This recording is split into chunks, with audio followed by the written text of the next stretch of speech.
Paz do Senhor Jesus a todos.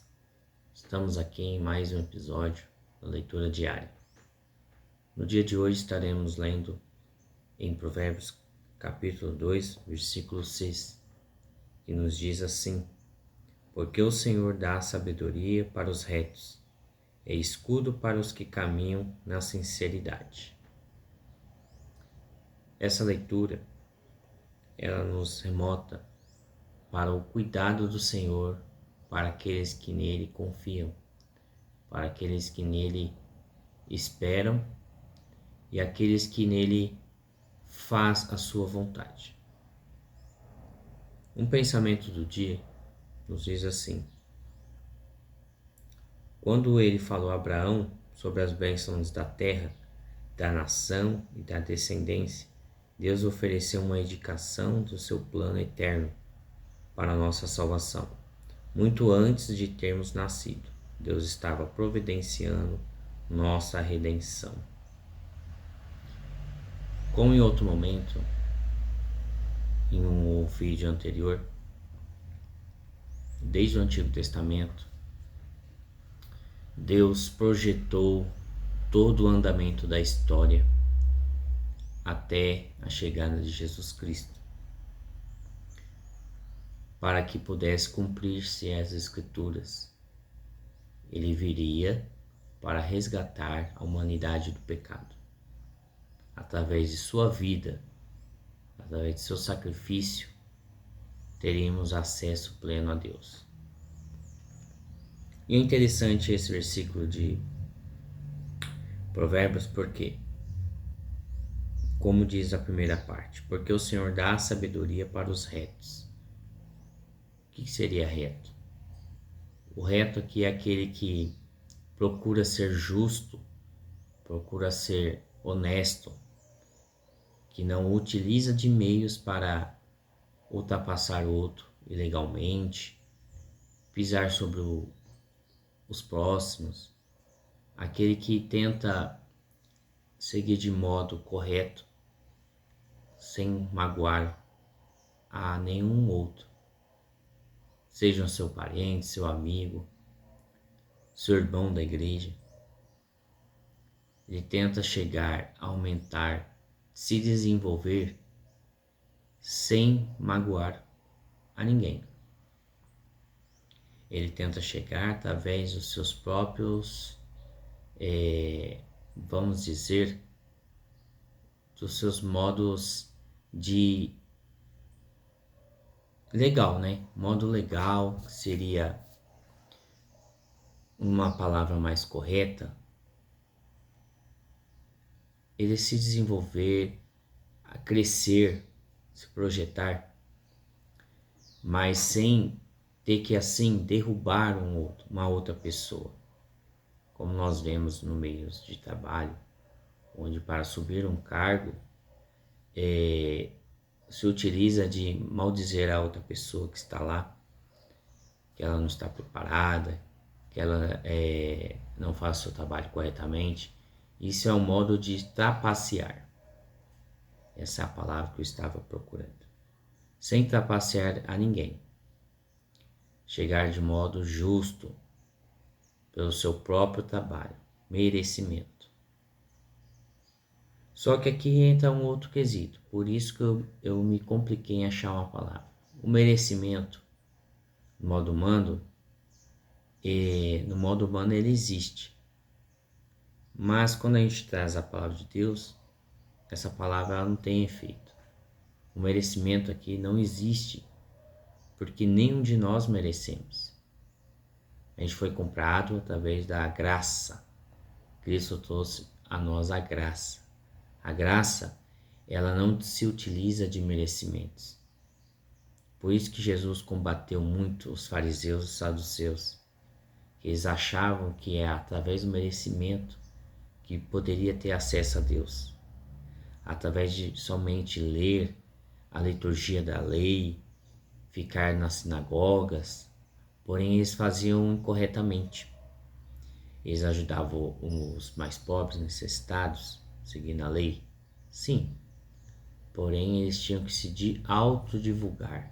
Então, eles faziam isso em praças, perante todos os olhares das pessoas. Então isso acabava caindo em contradição. Então com isso o mérito ele não é tão correto assim para as escrituras de Deus. A gente pode ver isto no nosso dia a dia, nas nossas igrejas. Quantas pessoas ali estão há anos ali paradas, ali servindo a Deus, louvando a Deus, cultuando, porém ela não se desenvolve. Tem muito assim. E aí de repente chega uma pessoa que aceita Jesus, que era totalmente sem esperanças para ser utilizado por Deus. E aí Deus começa a moldar essa pessoa, começa a transformar essa pessoa começa a compreender a profundidade de Cristo, ela começa a se aprofundar, ela começa a aceitar, ela rasga o coração perante a palavra do Senhor, e aí Deus começa a utilizar. E aí a gente tem um embate, merecimento ou não merecimento. Aquele mais antigo, quantos anos está lá, porém ele não procurou se desenvolver. E aquele que acabou de chegar já está se desenvolvendo. Isso para Deus, ele quer dizer o seguinte: não precisa de tempo, basta somente estar no propósito. Então isso não vai haver merecimento. O merecimento aí não vai ser utilizado. Quando a pessoa, estou aqui tantos anos na tua casa, nunca saí dela, nunca fui para o mundo, mas ficou estagnado, não se desenvolveu, não quis mais intimidade com o Pai Celestial. Então o merecimento ele aqui não se aplica. Tem um versículo também aqui no capítulo 2 que eu gostaria de dizer, que é o versículo 12. A sabedoria te livrará do mau caminho e dos homens que dizem coisas perversas. Ela vai de encontro com o versículo 6, que é a segunda parte. É escudo para os que caminham na sinceridade. Se nós procurarmos estudar a palavra do Senhor, observar os seus versículos, a sua ideia daquela passagem, Deus ele vai nos guardar do caminho mau. Deus vai proteger você do ímpio, daquele que planeja mal contra a sua vida, daquele que quer destabilizar a sua família, daquele que quer corromper a você, ou ao seu cônjuge, ou aos seus filhos. Deus o livrará dessas pessoas. Como numa passagem anterior do outro vídeo, Deus separará o joio do trigo. Deus não permitirá que o seu justo, que caminha corretamente, dentro das suas limitações, que todos nós somos limitados, Deus não permitirá que o ímpio ele vença o justo. Antes disso, Deus o livrará, mesmo sem nós sabermos. Quantas vezes Deus já nos livrou e a gente nem sabe, de situações, de pessoas, de projetos que foram colocados para você cair logo ali na frente, ofertas que chegaram à sua mão.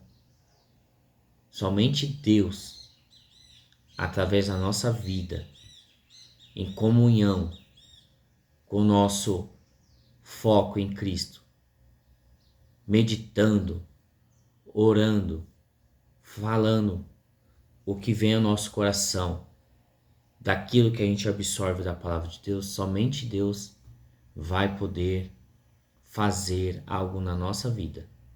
E Ele não vai permitir, garanto para você, que o ímpio venha vencer em cima da sua vida. Mas para isso temos que estar ligados, enraizados em Sua palavra, que através do Teu Espírito Santo nos trará orientações para as nossas vidas diárias, o nosso dia a dia. E assim você estará protegido de ciladas do mal. Se você está aqui, chegou até aqui no final do vídeo conosco, convido a vocês a se inscrever aqui no canal, curtir, compartilhar. Nos ajuda a desenvolver mais meditações, leituras da Palavra do Senhor. Espero que vocês tenham gostado e até a próxima.